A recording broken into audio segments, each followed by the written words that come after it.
नमस्कार, सन्मार्ग लाइव में आपका स्वागत है। आपके साथ मैं हूं रेखा। झारखंड में जल्द होने वाले विधानसभा चुनाव को लेकर के सभी पार्टियां अपनी ओर से तैयारियों में लग गई हैं। मांडू विधानसभा के कद्दावर विधायक जयप्रकाश भाई पटेल से उनके विधानसभा क्षेत्र में 5 साल में क्या कुछ काम हुआ है, इसको लेकर बात की हमारे हजारीबाग ब्यूरो प्रमुख उमेश प्रताप ने।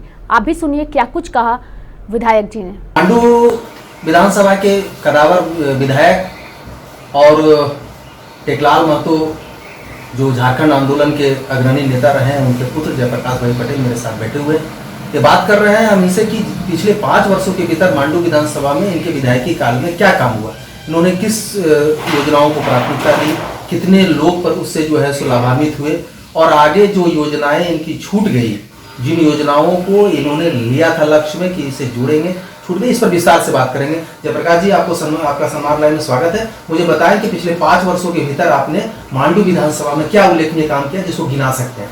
देखिए, सबसे पहले हम उन चीज़ों को भी दिखाएंगे जो हमने इससे पूर्व के चुनाव में जीता था और लोगों के बीच में योजनाएं धरातल पर, चाहे वह पेयजल स्वच्छता मंत्री के रूप में हमने लाने का कोशिश किया था, वह योजनाएं अब धरातल पर आ रही है। और वो 1-2 छोटी मोटी योजनाएं नहीं है, वो करोड़ों करोड़ों की योजनाएं है। जैसे कर्मा जलापूर्ति योजना, वहाँ की जनता को हमने 21 करोड़ रुपया का स्कीम दिया जो आज पेयजल के लिए वहाँ के लोगों के लिए काम आ रहा है। चुम्बा जलापूर्ति योजना जो 10 करोड़ की लागत से हमने बनवाया था, वो लोगों को आज काम आ रहा है। बलसगरा जलापूर्ति योजना, अब चल रही है दाढ़ी जलापूर्ति योजना। तो इस तरह से गोविंदपुर जलापूर्ति योजना बन के तैयार हो गई है। विष्णुगढ़ जलापूर्ति योजना में लोग पानी पी रहे हैं। तो कहीं ना कहीं वो छोटे करीबन है और 150 करोड़ के छोटे छोटे पानी के मिनी जलापूर्ति योजना के माध्यम से यहाँ के लोगों को हमने देने का काम किया जो पूर्ण हुआ। और विधायक मत से आज जो है अभी तक हम लोग पास 4 बार पैसा आ चुका है, करीबन 4 16 करोड़। और इस 16 करोड़ में हर क्षेत्र में पीसीसी हो, नाली हो, पेयजल के लिए चापाकल हो, कूप हो या फिर सिंचाई के लिए कुछ तालाब का निर्माण हो, इस तरह से हमने 16 करोड़ रुपया वो खर्चा किया। दूसरा चीज़ कि भूमि संरक्षण सर्वे से ही सही हर साल हमने करीबन सैकड़ों तालाब और छोटे तालाब बनाने का काम किया। अब चल जाइए, आज जो हमारे समय में जो इस इलाके के लिए, जो खास करके विष्णुगढ़ के लिए जो आज लंबी बड़ी योजनाएं जो आज धरातल पर, बड़े पैसे की योजनाएं जो आज धरातल पर उतर रही है। कोनार सिंचाई परियोजना जो कई वर्षों से बंद पड़ा था, उसको हमने विधायक बनते ही उस चीज़ को चालू करवाई, जिसका बहुत जल्द मुझे लगता है जो आप पेपर मीडिया के माध्यम से देखने को मिल रहा है कि सीएम साहब आके 28 तारीख को शायद उद्घाटन भी करेंगे। इसी तरह सैकड़ों योजनाएं हैं, अरबों करोड़ों रुपया का, चाहे वो पीएम जसवाई रोड में मेरी अनुशंसा से बन रहा हो, राज्य संपोषित योजना से रोड हो, या फिर बहुत तरह की योजनाएं मेरे कार्यकाल में उतरा है। शिक्षा और स्वास्थ्य के क्षेत्र में आप बता सकते हैं, गिना सकते हैं कुछ अपनी उपलब्धियां जिससे जो आम लोग लाभान्वित हुए, और कुछ गाँवों का नाम बता सकते हैं कि जो गाँव के लोग लाभान्वित हुए?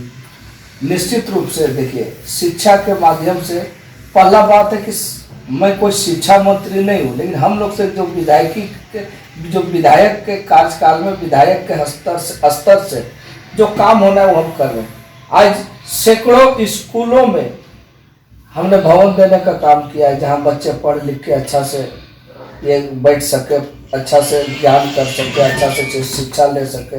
अभी मांडू में डिग्री कॉलेज, पूरे मांडू विधानसभा में एक डिग्री कॉलेज का निर्माण होने जा रहा है, जहाँ के लोगों को, वहाँ के छात्र छात्राओं के हित में होगा। अभी जमीन का हम लोग बहुत दिन से चिन्हित भी करवा रहे और लगे हुए भी, हमने डीसी से भी बात की है कि वो उस काम को चालू करना है। और हम पॉलिटेक्निक और आईटीआई जैसे चीज़ों को भी हमने सरकार के समक्ष में बात को रखा, लेकिन कोई चीज़ आ नहीं पाया, उसको निश्चित रूप से भविष्य में लाने का काम करें। झारखंड का मानना है कि नहीं, ये जो है सो एक सर्कुलर गवर्नमेंट होनी चाहिए, धर्मनिरपेक्ष सरकार होनी चाहिए। और भारतीय जनता पार्टी का जो सोच रहा है वो निश्चित रूप से कहीं ना कहीं वो एक समुदाय, एक वर्ग के बीच का हिमायती रहा है, जिसके कारण देश में जो है सो एक विपक्षी दलों का एक अलग गठबंधन रहा है शुरू से, और झारखंड मुक्ति मोर्चा क्षेत्रीय स्तर पर भी विपक्षी दलों के साथ है। आप चुनाव के दिनों में भारतीय जनता पार्टी या एनडीए के ही पक्ष में चुनाव पर प्रचार करने का निर्णय क्यों लिया? चूंकि एनडीए जो है देश और राज्य में यूपीए जिस तरह से क्या स्थिति दिखाया, क्या स्थिति प्रदेश में रहा, देश में रहा, अभी एनडीए में कम से कम ये चीज़ें नरेंद्र भाई मोदी जी के नेतृत्व में ना सिर्फ झारखंड, पूरे देश में और पूरे विश्व में एक हमारा देश का पहचान उन्होंने दिलाया है। और आने वाले दिन में हमारा भारत विश्व गुरु के ये में शामिल है इनके नेतृत्व में। आप एनडीए में शामिल तो अभी हुए नहीं हैं, आप होंगे।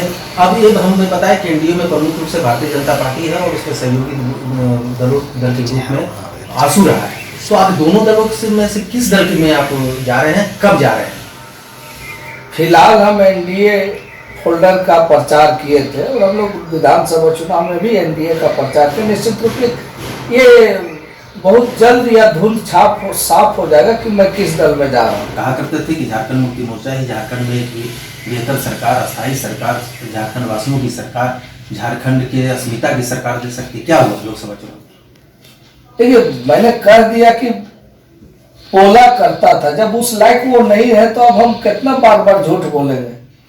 अब उस लायक वो लोग नहीं है। अब यहाँ पर अब हमको राज्य का विकास करना है और राज्य में विकास एनडीए गठबंधन के नेतृत्व में ही संभव है। आज तक जो झारखंड में अभी देख रहे हैं किस तरह से सरकार पहले 6-6 महीना में, साल भर में, यहाँ तक कि इंडिपेंडेंट को भी लोग ने सीएम बनाकर झारखंड को चरागाह करने का कोशिश किया, बनाने का काम किया। अभी देख लिए झारखंड की हालात। कम से कम ये झारखंड की जो स्थिति है, हालात नहीं बोली, झारखंड की जो स्थिति है, कम से कम ये तो ये है ना कि आज कंटिन्यू एक सरकार चला, देश विदेश में मैसेज तो गलत नहीं गया और एक अच्छे तरीके से एनडीए गठबंधन ने एक मजबूत सरकार चलाने का काम किया। बगोदर विधानसभा के बगोदर और उसके आसपास के क्षेत्रों से प्रत्येक वर्ष बड़े पैमाने पर यहाँ के बेरोजगार मजदूर विदेश जा रहे हैं, वहाँ पर उनकी जान जा रही है या गंभीर अवस्था में वो पीड़ित होते हैं, कंपनियों उन्हें ठगती है और कई लोग की जानें भी चली गई है। आप उस क्षेत्र के विधायक हैं, इस तरह के मामले जो आ रहे हैं यहाँ, क्या एक तरफ सरकार बोल रही है कि यहाँ बड़े पैमाने पर हम विकास कार्यक्रम को चला रहे हैं, रोजगार की गारंटी दे रहे हैं सभी श्रम, यहाँ से बड़े पैमाने पर पलायन हो रहा है, वहाँ लोगों की जान जा रही है, उस पर क्या कहना चाहेंगे? देखिए, क्षेत्र, पहली बात बताओ कि यह मांडू विधानसभा क्षेत्र निश्चित रूप से विष्णुगढ़ जो है वहाँ पर कृषि के अलावा और कोई दूसरा वैकल्पिक कोई रास्ता नहीं दिखता है जहाँ के वहाँ पर जो नौजवान कुछ कर सके। आप चल जाइए, चूचू है, गिद्दी है, ये सभी इलाका में जहाँ कोयलांचल है, लोग अलग से जीविका अपना वो कर ले रहे, कोलवरी में इंगेज होकर, लेकिन यहाँ पर नहीं हो पा रहा है क्योंकि कोई वैसा चीज़ दिख नहीं रहा है जिससे वहाँ के लोगों को जोड़ पाए। वैसा कोई फैक्ट्री नहीं है, वैसा कुछ उद्योग नहीं है। निश्चित रूप से हम लोग कोशिश करेंगे। हमने इस बार इसीलिए हमने राज्य विकास परिषद का बैठक में हमने मुख्यमंत्री जी के समक्ष इस बात को रखा था कि अगर राज्य में सचमुच हम अगर सही से सिंचाई का संसाधन उपलब्ध कराते तो शायद हमारे नवयुवक और हमारे जो यहाँ के किसान भाई जो मुख्य रूप से खाली धान, मतलब कृषि के क्षेत्र में सिर्फ धान और ये सब उपजा पाते हैं, और चीज़ें नहीं उपजा पाते। बरसात मौसम के कारण वो धान वगैरह उपजा लेते हैं लेकिन अन्य फसल नहीं कर पाते। अगर हम वहाँ पर सही से डीप बोरिंग और सिंचाई की व्यवस्था करते तो मुझे लगता है यहाँ के नौजवान कृषि के क्षेत्र में भी आगे बढ़ सकते हैं और जो पढ़े लिखे लोग हैं वो दूसरे रूप में भी आगे बढ़ सकते हैं। लेकिन वहाँ पर कोई फैक्ट्री नहीं, कोई उद्योग नहीं, जिसके कारण थोड़ा तकलीफ होता है। 5 वर्षीय कार्यकाल में उन योजनाओं को नहीं ले पाए जिसको मांग के चल रहे थे कि हमको प्राथमिकता के आधार पर इसको लेना है। ऐसे सोचिएगा तब तो बहुत सारी योजनाएं, चूँकि क्षेत्र में मैं दिन रात क्षेत्र में हूँ, हर समय जनता के साथ हूँ, हर समय जनता के साथ उठता बैठता हूँ, तो दिन प्रतिदिन नई नई चीज़ें समझते आते रहती है। हर तरह की योजनाएं सामने पर आती है, लेकिन सरकार के पास वो समुचित राशि के अभाव में हम उन चीज़ों को अमली जमा नहीं बना पाते। तो ऐसा नहीं है कि फिर भी हम लोग टारगेट लेकर चलते हैं, एक संकल्प लेकर, जो मुख्य रूप से जो मुझे लगता है कि यह बहुत जरूरतमंद चीज़ है, बहुत ज़रूरी चीज़ है, तो उस पर हम लोग अमली जमा बनाते हैं। स्पेसिफिक आपको लगता है कि कोई ऐसा योजना जो आपका लक्ष्य में था जिसको नहीं कर पाए? नहीं, निश्चित रूप से जैसे हमने विष्णुगढ़ में ITI कॉलेज के लिए राज्य सरकार को हमने पिछला बार ये किया था, लेकिन संजोग वो नहीं खुल पाया, क्योंकि इन्होंने ITI का हवाला दे दिया कि सिंदूर में खुला है, जबकि हमने कहा था कि विशुनगढ़ में खोल देते, उस इलाके के लोग कम से कम हुनरमंद होते, ITI और पॉलिटेक्निक जैसी संस्थान अगर खुलती। विष्णुगढ़ और उसके आसपास के क्षेत्र के लोग ये बराबर कर रहे हैं कि उस क्षेत्र का विकास इसलिए नहीं हुआ कि वहाँ अनुमंडल नहीं बन रहा है, अनुमंडल मुख्यालय बनना चाहिए। इसकी मांग हो रही है लगातार, इसको एक सवालों को लेकर के, इस पर आपका क्या रुख? देखिए, जो बेरोजगार राजनीति करने वाले हैं उनका काम ही है कुछ न कुछ करके मुद्दे को लाना। ये बात नहीं कर रहे हैं कि अनुमंडल नहीं बना चाहिए। अनुमंडल बनाने के लिए हमने शुरुआती तौर पर, मैं जब नई विधायक बना था उस समय भी बात को रखा, और हम लोग पिछला बार जब विधानसभा में दोबारा जीत गए उसी समय अनुमंडल का प्रस्ताव भी आया, जो अनुमंडल पुलिस पदाधिकारी के पद के रूप में लोग अभी ये किया है, जो कार्य कर रहा है। बहुत जल्द अनुमंडल पदाधिकारी का भी पदस्थापन बहुत जल्द होगा। अभी तो अनुमंडल पुलिस पदाधिकारी के रूप में सिर्फ SDPO वहाँ काम कर रहे हैं। जी, तो आपने सुना कि विधायक जी ने साफ तौर पर कहा कि 5 सालों में उन्होंने जनता की कई सारी समस्याओं पे काम किया है। उन्होंने कोशिश की है कि जनता की समस्याओं का वो समाधान कर पाए। इसको लेकर के उन्होंने कई सारी योजनाएं जो हैं वो अपने क्षेत्र में चलाई, और इसके साथ ही सरकार की योजनाओं को जनता तक पहुंचाने में उन्होंने बहुत ही अहम रोल निभाया है। ये सारी जानकारी जो है हमें विधायक जी ने दी, और उनका मानना है कि उन्हें उम्मीद है कि आने वाले समय में जनता एक बार फिर उन्हें सपोर्ट करेगी और इस विधानसभा चुनाव में भी उन्हें जीत दिलाएगी। आप बने रहिए सन्मार्ग लाइव के साथ और हमारे चैनल को सब्सक्राइब करना ना भूलें।